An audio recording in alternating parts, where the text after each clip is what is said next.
Welcome to the second episode of Be Extraordinary.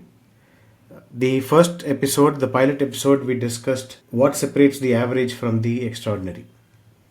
It was a very high level understanding of why you require your purpose, mindset, and your practice to be aligned for you to understand the pursuit of or understand the path to being extraordinary from average. You also said that there is no such thing as average, but there is a way to become extraordinary. Now, and like I told you last week, I wrote down a set of questions that I wanted to discuss with you in the same space. For anybody who's starting their career or somebody who's stuck in their career, being extraordinary is a very lofty vision, lofty ideal. It's not something that it's not a switch that you can suddenly turn on and become extraordinary. Therefore, there are lots of building blocks that need to be put together for us or them to understand how they can take it forward.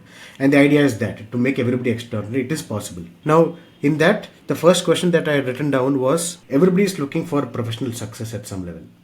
Now, some people achieve their professional success from a job perspective. Some people become extraordinary from a career perspective, and more often than not, the extraordinary achievers or the performers are the ones who more often than not have a career perspective to life rather than have a job perspective to life.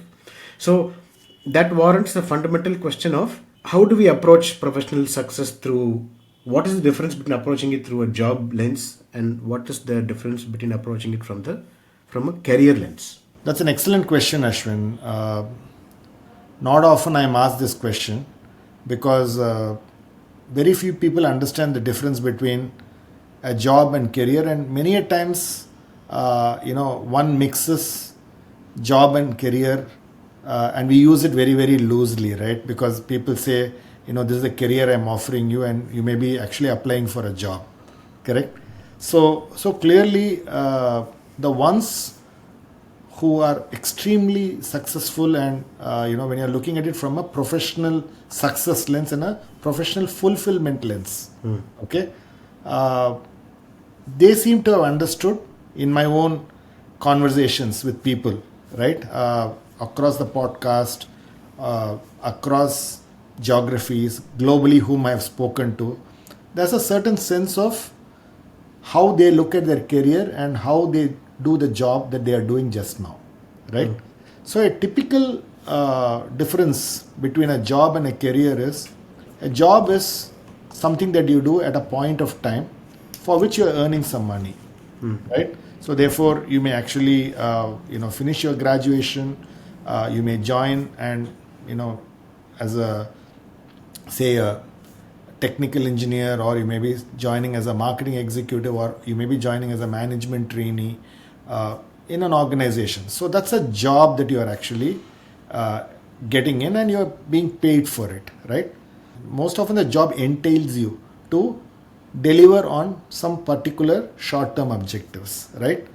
But a career is a little more larger canvas, right? So the person joining that particular job has to have a imagination of what that person wants to be in 15 years, in 20 years, in 30 years, and therefore what are the portfolio of skills that are needed to achieve that career success. I think that's really where I think the difference between looking at what you're doing today through a job lens versus looking at it from a career lens is different. That I think is the key. So a career, when you look back, is almost looking at one's life's journey, okay, one's life journey, right? While a job is about what you're doing today, what the role that you are actually being assigned, and are you doing that task well. I think that's the difference between looking at it from a job lens and looking at it from a career lens. Got it. Therefore, job is the immediate understanding of what your role is, what your designation is, what your compensation is. It is today's problems, tomorrow's. It's a very short-term thing. But career is more, like you said, a life journey. Therefore, you need to have the imagination. You need to have a vision for your career. Correct? Exactly. Let me explain it with a simple example. Okay. Let me take a finance and accounting professional. Right. You may be a chartered accountant or a company secretary, and you might have joined an organization in the finance department, right? And you may be an accounting executive or you may be a finance executive, whatever may be your designation. That's the job that you've got. So there are certain role that you need to play for that job, right? But that person, when they join that particular job, has to have a larger vision saying, okay, do I want to be the CFO of an organization? Correct? So when I actually start having that imagination, saying that I want to be the CFO of an organization, right? Then what happens is the specific skills that are required for the job that you have been hired for, okay, is really something that is being looked at and you're being screened for it, and therefore you are joining there, right? But when you have a vision for yourself and an imagination saying I want to be a CFO, right, then there are a portfolio of skills that you need to be ready for, which the current job may not need you to learn, right? So therefore, for example, if I'm a CFO, I need to know how to manage my board.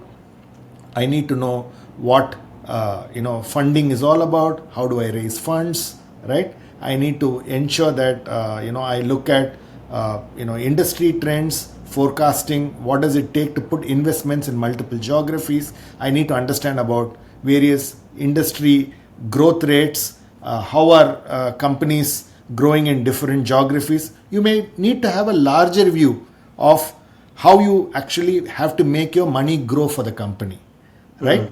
So when you have to have that perspective, maybe your first job may not allow you to actually have that perspective, but that does not mean that these portfolio of skills are not needed for your career to be a financial controller or a CFO, right? Therefore, if you understand these skills of how to raise funding, how to get into an IPO, how do you ensure that you look at industry trends and growth, how do I manage money, how do I manage boards, how do I manage investors. These skills may be required 10 years from now, 5 years from now, 15 years from now, but you got to be an apprentice, learning it every day from the people who you look around, whom you may be reporting to or whom you may not be reporting to, right? So that, I think, is really about building a career roadmap versus having a constrained view of a job. That's a nice point. No, a job view is always a constrained view. Yeah. Not doesn't mean it's a bad thing. A zoomed in version of your life is a job. A zoomed out version is a career. Exactly. Some people, unfortunately, owing to the circumstances they were born into or live, they always have only a job perspective, and so you'll see this person not growing in their life. You'll see other people, his peers, surpassing him or her and getting into larger roles and larger responsibilities. Therefore, and I don't know, but I have a feeling this is also an Indian thing of having a self-limiting belief. First, there are two parts. Do you think it's an Indian thing that having a self-limiting belief? Because for a large portion of us who are, I'm talking about the 35 plus crowd, for example, we are probably the first or the second graduate in the family, in the sense that we are either the first generation graduates or we are the second generation graduates. Very few of us are the third generation of graduates. Therefore, getting a good education, finding a job, and being a good employee was the mindset that our parents always told us to. We were never, again because of our circumstances, we were expected to join a company and be an employee. Therefore, that became a self-limiting belief that this is what I should be doing. Now, my question to you is, do you think this is an Indian thing? And how does one person break the mold of having this self-limiting belief, having a job-constrained view, and becoming a career-oriented professional? See, I'm going to really look at it from a very, very different lens from what you're looking at, Ashwin. I don't think it is a self-limiting belief. If you start to dream and aspire, okay, and not worry about whether you will succeed or not succeed in your dreams, right, in your aspirations, I think that's the first step to take. But do you even have that aspiration? I think the first fundamental barrier is aspiration and ambition, right? I'm going to give you an example of somebody like, say, a legendary composer like, say, Ilaiyaraja. I'll take the South Indian example there, right? I think the first was his aspiration when he was in a village, and he was playing, in his brother's troop, I think, in his brother's troop, where it was called Pavala Brothers, and they were doing some, programs, and he had an aspiration to become a music director. That nothing stops him from having an aspiration, right? Correct. And many of us, I don't even think, have an aspiration first, right? So when you actually look at a job, the first question I would ask is, to get extraordinary, to be extraordinary, do you first have an aspiration, right? And the analogy for me is, did he know how to play the instrument? Did he know how to compose for a symphony? I don't think his thought process at that time was about actually saying, do I have these constraints? I think there was an aspiration, right? So the first step is to have an aspiration, right? If you don't have an aspiration, I don't think you will have this career view. You will probably have, I need to do something small and just be there, right? So therefore the first thing is about having that aspiration, right? Then what happened to him? He moved to Madras, now Chennai, right? And he actually was a guitarist with, an earlier music director called G.K. Venkatesh, and he was actually, earning his life by playing guitar for G.K. Venkatesh, who was a music composer. So the job that he had at that time was to play guitar for a composition that was composed by G.K. Venkatesh, and therefore he had to do that job very well, right? So therefore there's no question that he had to do the job very well to ensure that he earns his monthly salary, right? But that does not stop him. If you go back to his life, it did not stop him, right, from actually thinking, what does it take for me to be a composer, right? So he says that these are my portfolio of skills. So he said, these are my portfolio of skills that I need to have, right? Therefore, how do I learn Western music? How do I need to look at arranging an orchestra? Okay, how do I direct an orchestra? How do I learn Western music? How do I bring in different influences of music from different genres? He had to actually go back and start learning it. Whether it was needed for that day's job, definitely not. Right? But he then said, if I have to be somebody 10 years from now, 15 years from now, being a composer for a film production, I need to have this portfolio of skills, right? So he went to Dhanraj Master, started learning guitar, right? Then started getting better at it, right? And therefore, was he going to use it in that particular job that he was actually doing every day? Not really. But what he really did was he went back and built all those portfolio of skills when suddenly one day he had the opportunity to direct for a movie in terms of music composition. He was ready with the portfolio of skills because he was then able to showcase his skill, and that, I think, is having a career focused mindset versus a job focused mindset. I'll give you another example. I'm going to give you examples so that it becomes what happens in real life, right? So let's take the example of Nitin Paranjpe. Okay, so Nitin Paranjpe more recently retired as the Chief Transformation and Chief People's Officer of Unilever. Okay, when you go back and study the history of Nitin Paranjpe, just go back to LinkedIn and look at his career. He joined 87-88 as a management trainee. Okay, that was the job that he got, right? It was an entry level job that he got to be working in Unilever, and that's really where he started. It was called Hindustan Lever at that time, right?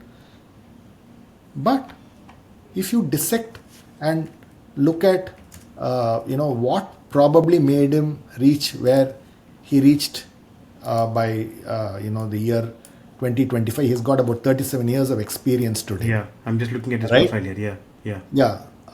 He went back and said, I want to be the best CPG executive in the world, right? Maybe that is the vision that he started to have, right? And then the jobs that he did was, he was an area sales manager, then he became a regional manager, then he became a brand manager, then he became a category head for personal care and home care, then he became an executive director, then he became the head of Unilever, right? Then he became the COO of Unilever out of London, right? And then he became a chief transformation and people officer. Now, if you look at all the skills needed to reach there, okay, he needed a sales skill, he needed a brand development skill, he needed to have category knowledge of how people buy brands and how people buy categories, and finally he ended up being a chief people's officer, right? So therefore, if you go back and look at where he started to where he ended up in his career, right? I would say the lighthouse or the anchor that he had was to be the best CPG executive or the professional in his life. Now, the way life took him was through various paths, right? Some around brand roles, some around regional sales roles, some around operational roles, some around category roles. And he had to prepare for all this as a part of the portfolio of skills to be the best to where he could get, right? Therefore, the aspiration is more important. The preparation comes next.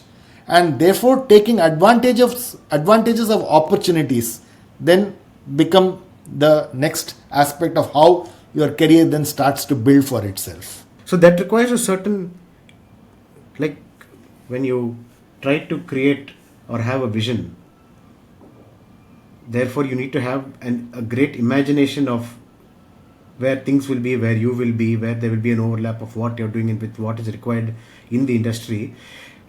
That takes great courage also, correct? No, it takes courage. Let me tell you what kind of courage is required. The courage to experiment.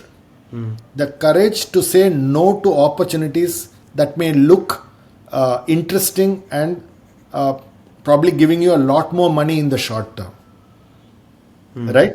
Therefore, you go back and say, no, as a part of building my career, this opportunity, though it may give me a lot more money, but it doesn't fall into the blueprint of how I want to build my career.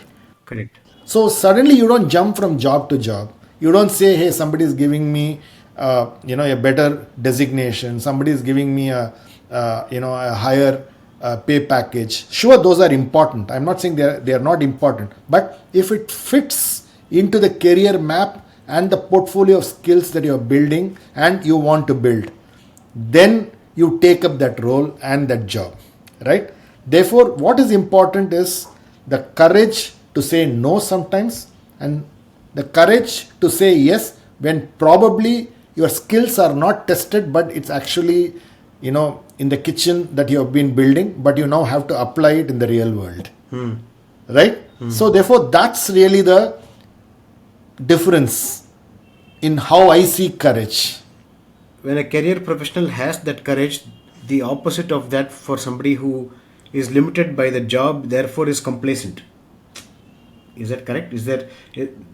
See, I think complacency is not something that I normally want to use because it's a little bit negative, right?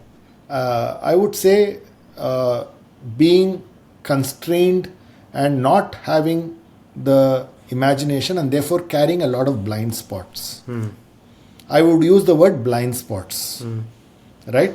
So therefore you are not having the roadmap and therefore you have a lot of blind spots. So you basically are doing what you're being given, you're happy with it, and there's a certain sense of what I call as, I'm happy with where I am. Which is not wrong, correct? Which is not wrong. So therefore, for example, there are lots of companies, I can tell you that they are called Mr. Dependables.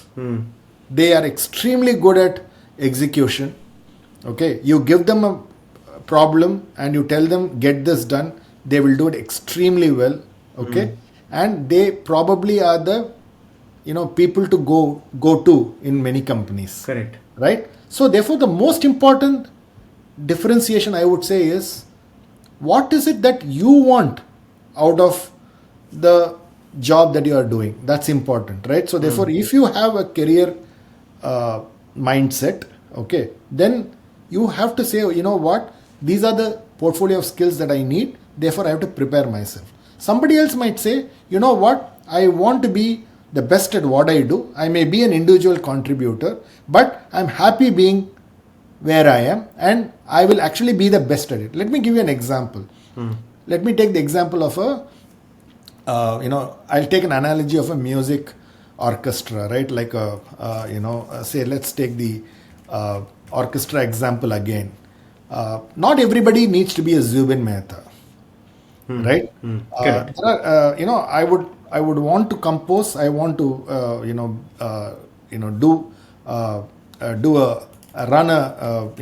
run my complete orchestra with my compositions is what Zubin probably had a dream and an aspiration. But in his group, there are some great violinists, great saxophonists, right?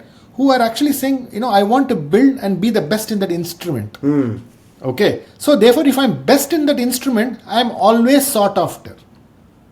Correct. Right? So which means that the fact that you got to be best in anything that you do is, I think, the first requirement that is there, right? Therefore, in a job mindset, what happens is you are neither good nor bad at what you are doing. You're pretty much running it like, there is some movement that is there, and you are actually flowing the way the wind flows. You're not incrementally getting better. You're not incrementally getting better. So therefore, what I find is the ones who are extraordinary have this portfolio of skills, they have the aspiration, and they are lifelong learners. Right? So they are lifelong learners saying, you know what, I need to get this skills. I know I'm not good at it, and I have my heroes. Right? So therefore, I know that, this person is extremely good at, say, how to raise funds. This person is extremely good at how they, look at dissecting, say, a balance sheet. Okay, somebody might be extremely good at analyzing industry reports. Right? Therefore, these skills become critical. I have my heroes for each of these skills. I go back, assimilate them, and then I start building my own roadmap for how I have to be the best CFO in the world.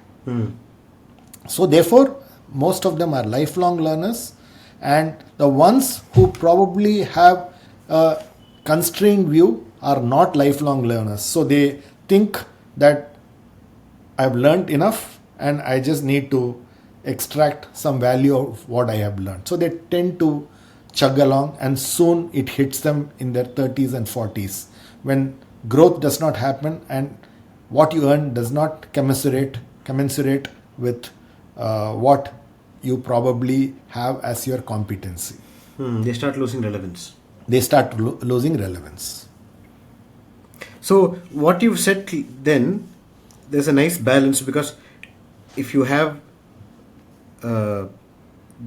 what I call the self-limiting belief, what you said as blind spots, let's actually use blind spots, because somebody in a job has a blind spot versus somebody in a career has a vision.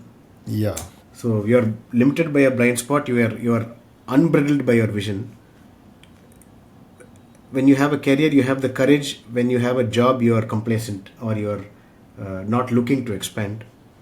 And when you have a career approach, you have lifelong learning, versus you lose relevance as a job. So if you feel this is for anybody out there who is a little confused with respect to where they are in life, if you seem to have a self-limiting belief, you have to introspect. That is also what our Mitro Compass does so well. Even I took the test last week, correct? It helps you, it asks you questions that might look like questions that will apply to everybody in the career sphere, but then the answers and the processing of that information into insights is what makes Mitro Compass also a very personal thing. So therefore, you introspect, probably using the Mitro Compass. You figure out if you have a self-limiting belief. You figure out if you are complacent in life, and if you are losing relevance, if you have blind spots, and therefore to make the transition to being a career-oriented person, what are the tips or tricks or tools that you would suggest? Like, for example, you said when you spoke about vision and imagination, you spoke about having heroes in life. Yeah. Correct? If when you mean heroes, it's obviously to understand how other people in the same field or industry or domain have lived life. Therefore, does it mean that they have to read more biographies, autobiographies, listen to podcasts? What tools would you give them? Resources? So I want to pull back a bit about my true compass. Ah, Okay, and then I'll come back to the biographies, right? So the reason I think my true compass works beautifully, okay, is it actually tells you about your purpose, right? So you just go back and rank your purpose there. It just says, okay, what's my purpose? So I know my purpose is career, then that's great. So you know, at least I want to build a reputation and a success in the professional area that I've chosen to work on. That's really what it allows you to identify, right? Then it also maps and tells you what are your strengths, seemingly the way you do things today. What are the things that you are good, you seem to be good at, right? And therefore, what can you build further on, right? So that it gives a good perspective, and that's really the section around the mindset. Okay, and then you have the section around the practice, saying that if you're good at this, are you putting them to practice, right? So it just is almost like a diagnostics, if you were to call it, saying is my purpose, mindset, and practice aligned, and am I leveraging them enough?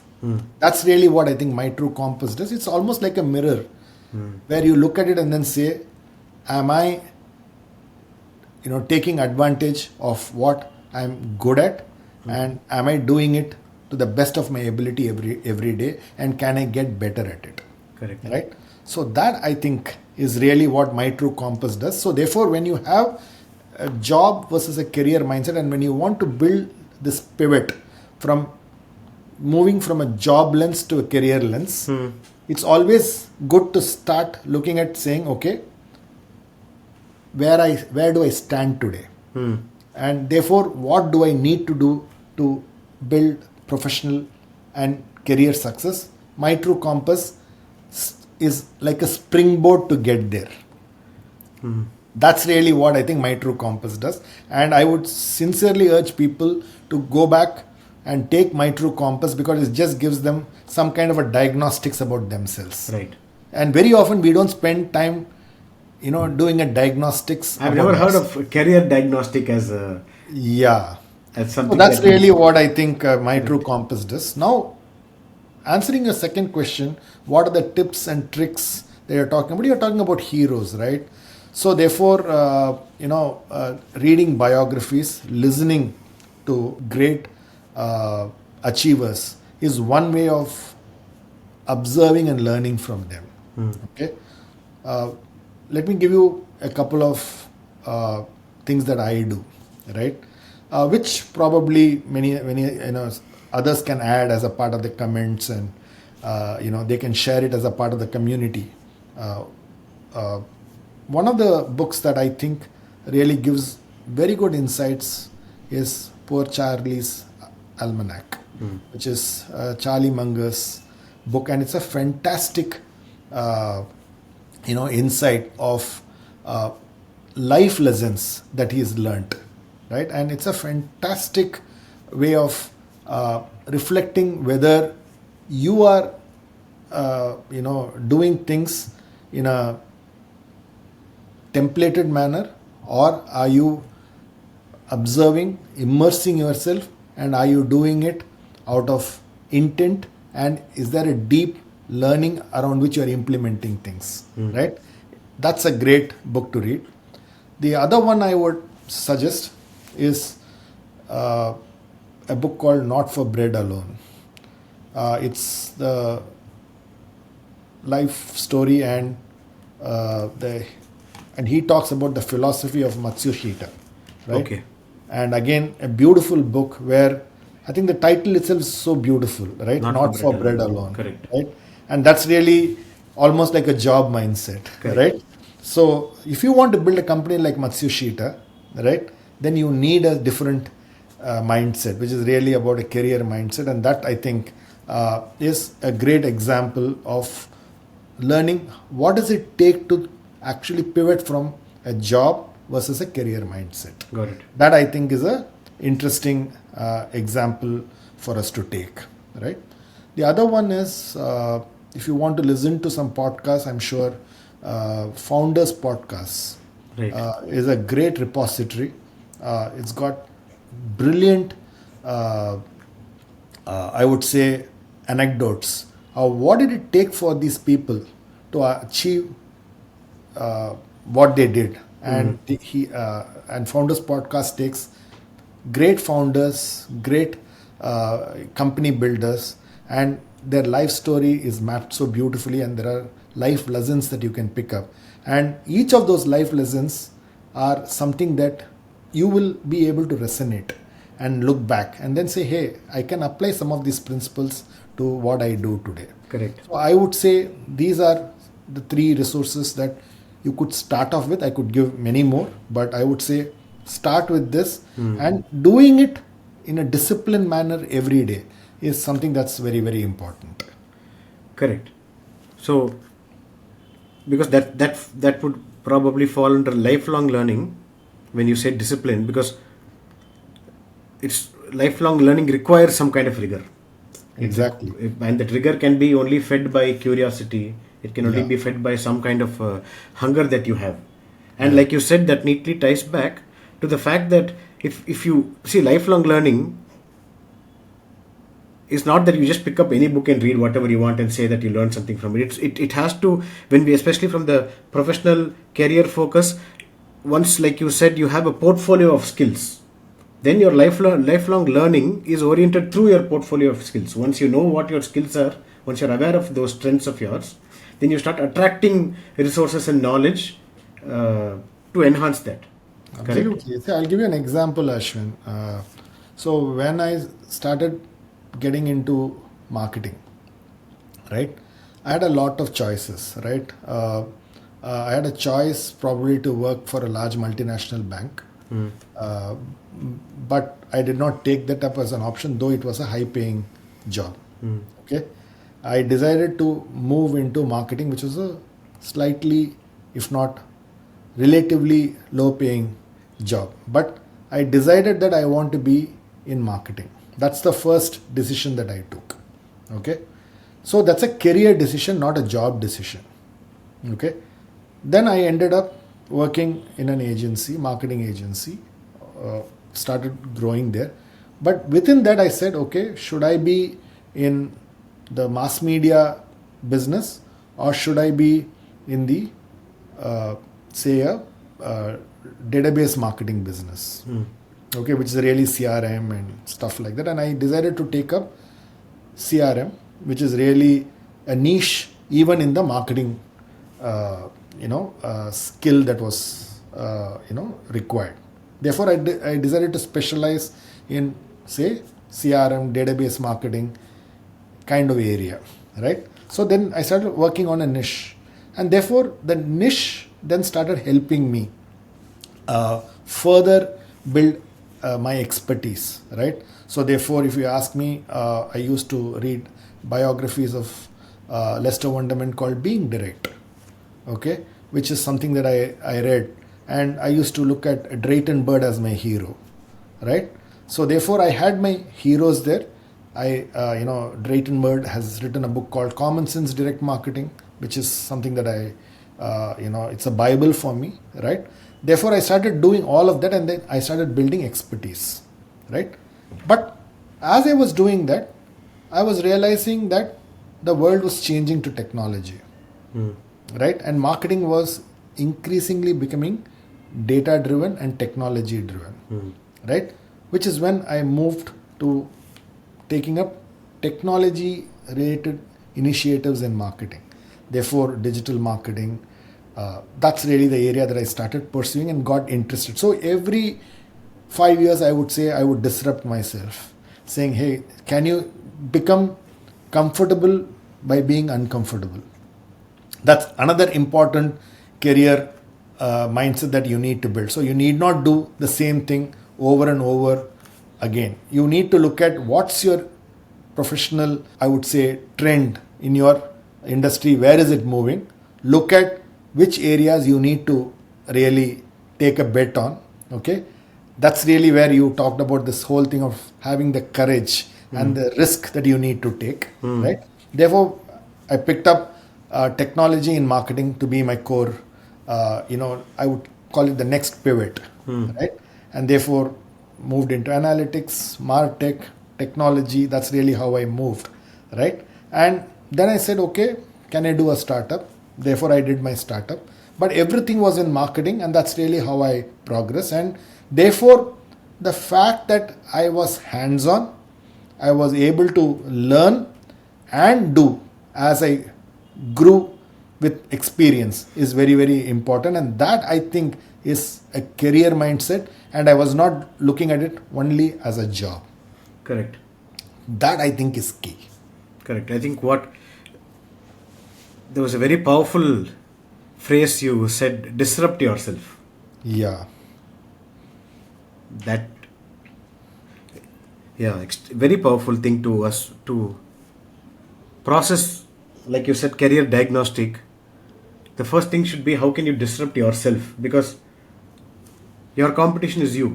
When it comes to a career, And after some time in your career, appraisals don't matter. correct. Promotions don't matter. Correct. It's about you having a beginner's mindset as you grow in experience. Right? So you need to start looking at it and saying, am I good at what I'm doing? Nobody is going to tell you you're good or bad.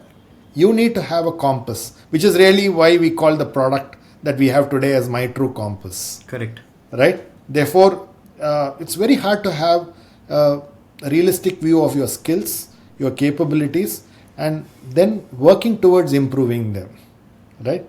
Therefore, My True Compass is the bedrock of this thinking. And that's really where this whole thinking around job and career is so important and so fundamental that if you want to pivot to a career approach to professional success, then My True Compass is a bedrock of where you can start. And some of the tips and tricks that I spoke to you is about starting to do it. So for example, if you go back to the Contramind Code, which is the newsletter that we publish every week, it's I think for 169 weeks we have done it, right? Which means that it's more than 3.5 years every week. What we read, what we listen, what we watch, what's our reflection, and what's our learning been, right? Therefore, that's really how we have moved. So, which means that you're putting it to practice and you're doing it in a disciplined manner. And I would say there is a compounding effect of learning, and therefore, that's how careers are built. In finance, they talk about the fact that SIP does a compounded way in which your wealth grows, right? Similarly, in career, there is a compounded learning effect of how you keep incrementally learning, and that has a multiplier effect on your career. Correct. I think that's really what is key. Therefore, My True Compass is a bedrock, and therefore, don't look at what you're doing as a job. Have an imagination and aspiration on the larger career that you want to build, and then prepare yourself with a portfolio of skills that you want to work on over the career span that you will be around. That's very, very important, and that I think is the starting point. Fantastic. Yes, that answers the question very well. To summarize what we discussed understanding professional success through the lens of having a job versus through the lens of having a career. We discussed having a job approaching it through a job lens has a self-limiting belief. You feel complacent, you lose relevance, you have blind spots. But at the same time, if you have a career, you need to you build vision, you build imagination, you build aspiration, you build courage, and you build lifelong learning. Fantastic. So before we meet next week for the next question that I have, which I will reveal only next week, I have one rapid fire question for you, because you said disrupt yourself. My rapid fire question to you is, in the last 5 years, how have you disrupted yourself? I never thought, Ashwin, that I'll be doing a podcast. Right? If you ask me, I come from a background where, I'm not a convent-educated student. Am I extremely good in my communication skills? I would say on a rating of 1 to 5, I would say I'm at 2, right? But I decided to say, I will make my mistakes. I will ensure that I'll put up my vulnerabilities to the outside world, and I'll keep improving. So I've disrupted myself completely, and I'm learning through the process. Maybe in my 100th episode, I'll be as good as somebody else, but clearly I'm happy to make mistakes. And again, this method of learning is really what I'm disrupting myself, and I know I have weaknesses, and I'm willing to live and make this visible to others, and yet I'll keep improving. That's really how I'm disrupting myself. Okay, Swami, thank you so much for this week. We answered the question of a job versus career. Until we meet next week, take care and stay safe. Bye, Swami. Thanks. Bye. Bye, Swami.